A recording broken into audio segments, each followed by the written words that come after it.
Bora falar de uma nova empresa que eu acabei de adicionar na minha planilha pessoal, que é a IS, que trabalha com seguros. Será que hoje vale a pena comprar após essa alta recente? Vamos falar também de dividendos e no final vou dar a minha opinião sincera sobre essa empresa. Olá pessoal, meu nome é Rafael. Quem já conhece o canal, dá um like agora na confiança, senão você acaba esquecendo. E se você não conhece, no final do vídeo, se o assunto te agregar, dá um like e se inscreve no canal porque é de graça. E antes de mais nada, gostaria de agradecer aos inscritos, principalmente ao Alessandro, que trouxe essa proposta de estudo. E eu peço para que vocês comentem, enchem a caixa de comentários, porque me ajuda muito a ter ideia de alguns vídeos, de algumas empresas, para poder trazer informações relevantes. Outra coisa, gostaria de começar aqui no canal uma nova série conversando com os inscritos, principalmente os inscritos que já têm uma quantia saudável de dividendos que vem recebendo, ou até mesmo inscritos que já se aposentaram, para poder trazer mais ensinamentos, mostrar um pouco, talvez até mesmo abrir a carteira para os inscritos, mas é fazer um vídeo comentando sobre isso, comentando sobre a jornada, a carreira, os investimentos. E quem tiver interesse, me manda uma mensagem no meu e-mail que é capitalistaocapital@gmail.com. Eu sei que o e-mail é horrível, mas não consegui fazer com um ponto de investimento, então acabou ficando esse e-mail antigo mesmo. E para a gente conhecer um pouco o negócio da Wiz, ela trabalha principalmente com seguros e especializada em bancassurance, que seria aquele negócio onde a empresa trabalha já com um banco estabelecido apenas no braço, no negócio de seguros. Então seria praticamente a mesma coisa que a BB Seguridade e a Caixa Seguridade fazem tanto com o Banco do Brasil quanto com a Caixa Econômica Federal. Porém, a Wiz trabalha com algumas empresas privadas e muitas delas são bem conhecidas, como a BMG Corretora, o Banco de Brasília Seguros, Paraná Seguros, Wiz Conseg, Interseguros, Omni e Wiz Corporate. E vamos falar um pouco mais sobre esses braços à frente. E quem é investidor um pouco mais antigo vai se lembrar que essa empresa está bem esquecida, principalmente desde meados de 2021 para frente, porque a Wiz tinha um contrato de bancassurance com a Caixa Econômica Federal de quase 50 anos, em que a Wiz entregava os produtos de seguros através dos canais da CEF. Porém, em 2021, esse contrato se finalizou e vem acabando ao longo dos anos, principalmente porque quem acabou fazendo os seguros da CEF foi a Caixa Seguridade. E desde então, a Wiz tem se reerguido, principalmente trabalhando com outros bancos da iniciativa privada.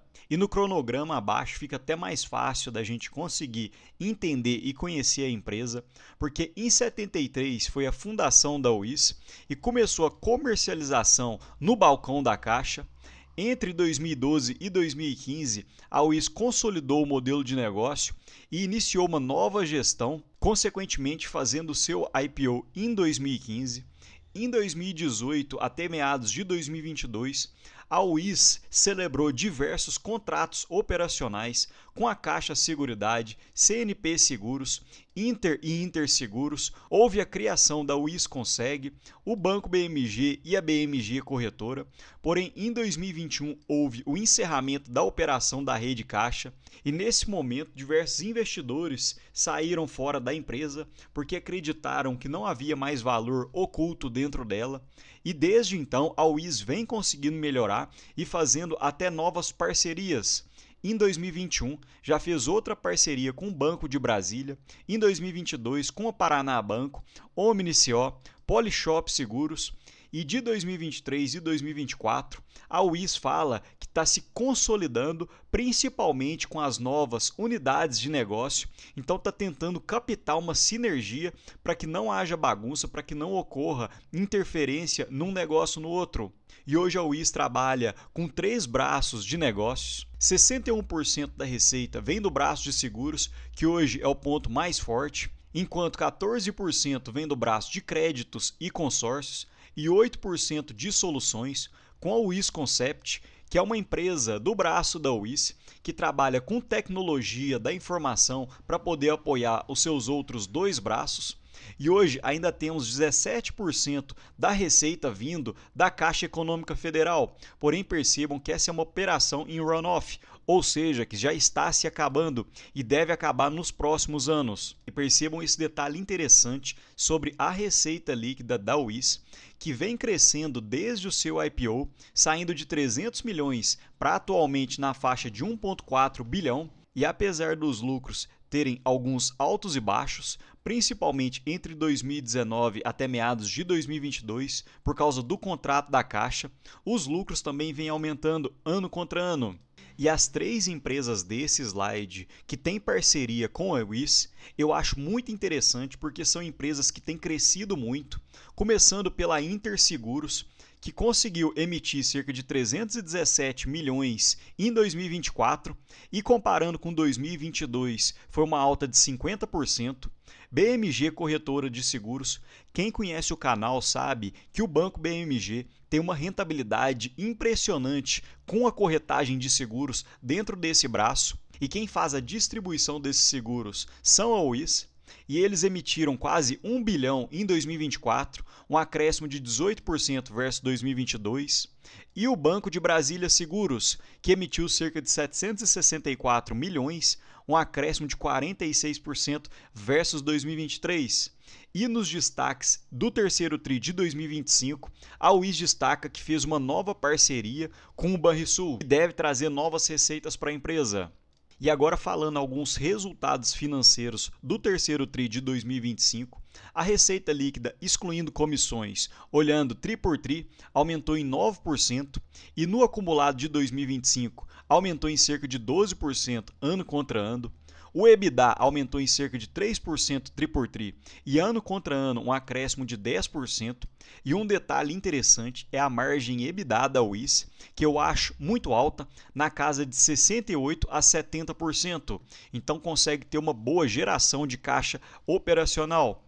E o lucro líquido consolidado da controladora, que é o que nos interessa, nos 9 meses de 2025 foi de 151 milhões, enquanto 2024 foi de 121 milhões, ou seja, uma alta de cerca de 24% ano contra ano. E percebam nesse gráfico da receita líquida que a Wiz conseguiu crescer em 9,1%, e aqui a gente consegue ver que a rede caixa, que é as receitas que ainda vêm da Caixa Econômica Federal, vem diminuindo desde meados de 2023. Porém, a Wiz tem conseguido fazer um ótimo trabalho nesse quesito, e no primeiro TRI de 2024 havia uma receita líquida, excluindo as operações da Caixa, de 181 milhões, e hoje já conseguiu crescer para 242 milhões. Então, apesar da Wiz sentir o baque quando a Caixa Econômica Federal sair inteiramente das receitas, aparentemente a empresa tem conseguido fazer um bom trabalho para poder compensar a perda da CEF. E nesse gráfico fica ainda mais visual como a Caixa Econômica Federal tem diminuído dentro das participações da Wiz e tem dado lugar para outras empresas, porque percebam que em 2018, vendas da nova Caixa representavam 45% da receita, a Caixa Econômica Federal 38%, o braço de seguros 8% e crédito e consórcios 9%. E atualmente 17% vem do runoff da Caixa, o contrato que está se finalizando,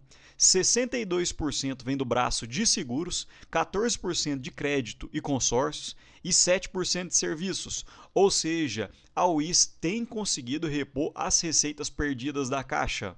E passando pelo segmento de seguros, que é o que vem sustentando principalmente as receitas da Wiz, a receita líquida cresceu em 22,7%, olhando ano contra ano, e o EBITDA consolidado cresceu em cerca de 13% ano contra ano. A Wiz Corporate teve um avanço de 54,9% nos prêmios emitidos. A Interseguros aumentou em 24% nos prêmios emitidos, olhando o terceiro TRI de 2024, enquanto a BMG Corretora de Seguros aumentou em cerca de 5%. E no segmento de crédito e consórcios, a receita líquida caiu em cerca de 11% e o EBITDA uma queda de cerca de 20,5%, principalmente causado pelos desafios macroeconômicos, principalmente por causa da elevação da Selic. Então, menos gente tem pego crédito e consórcio, principalmente por causa dos altos juros que vem sendo praticado. E no momento em que a Selic arrefecer, com certeza esse braço tenderia a aumentar suas receitas. E falando sobre os dois últimos segmentos, o segmento de serviços diminuiu em 14% na receita e o EBITDA ficou praticamente lateralizado, porém hoje representa um percentual muito baixo das receitas da UIS, enquanto o contrato finalizando com a Caixa diminuiu as receitas em 5,5% e o EBITDA diminuiu em 4,3%, que foram causados por causa de 5,5% de decaimento na operação da Caixa. E olhando o fluxo de caixa consolidado do terceiro TRI de 2025, o saldo de caixa no segundo TRI de 2025 era de 304 milhões, houve um acréscimo de 101 milhões no lucro líquido, depreciação, amortização e impairment, um aumento de 27%, e um detalhe que me chamou a atenção é que a UIS não precisa de muito capital para crescer,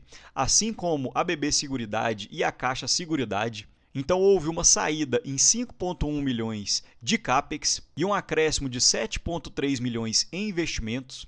Grande parte do lucro líquido foi pago na forma de dividendos e uma parte para pagar juros de dívida. E o caixa ao final do terceiro TRI de 2023 ficou praticamente equiparado ao terceiro TRI de 2025. E sobre dividendos, normalmente a UIS tem apenas uma datacom por ano, e normalmente fica em abril, porém ela parcela os seus proventos tanto em JCPs quanto em dividendos, pagando no meio do ano e ao final do ano, em dezembro. E normalmente a UIS tem um dividend yield médio bem interessante, na casa dos 7%, porém nesse ano pagou um dividendo um pouco mais baixo, na ordem dos 3%. E para finalizar, falando sobre a minha planilha pessoal, acabei adicionando a UIS aqui porque gostei muito da empresa. Então hoje eu projeto um lucro para 2025 na casa dos 200 milhões e com um payout de 45%. O dividend yield da UIS seria na casa dos 7%. Normalmente ela detém esse payout mais elevado, porém para 2025 não deve ter novos proventos e agora deve ficar apenas para 2026. E um detalhe que me chamou a atenção é que normalmente o lucro da empresa é distribuído de duas formas. Uma parte vem para a gente na forma de dividendos, enquanto o restante é reinvestido na própria empresa. E esse reinvestimento normalmente tem uma rentabilidade sobre o patrimônio líquido, que hoje da UIS fica na casa dos 27%. Então hoje a UIS está entregando uma rentabilidade de IPCA mais 16%. Então poderia ter um retorno embutido bem interessante para quem tem visão de longo prazo. E outro detalhe interessante é o gráfico de lucro versus cotação, porque desde 2017 os lucros da UIS só fizeram aumentar, porém desde meados de 2029, quando foi anunciado o final do contrato entre a UIS e a Caixa, a cotação já desabou mais de 50%, saindo da casa dos R$ 14,00, chegando até mesmo a R$ 5,50, e atualmente encontra-se em R$ 8,17. E outro detalhe que eu esqueci de chamar a atenção é o PL projetado, que atualmente encontra-se em 6,5 e a média da UIS fica na casa dos 7,88. Então, olhando por esse indicador, estaria barato e ainda poderia ter uma valorização de cerca de 17% para retorno às médias. Mas me conta aqui, pessoal, você gosta desse tipo de vídeo de empresas fora do radar que poucos analistas comentam? No mais, deixo um ótimo dia para vocês e um abraço.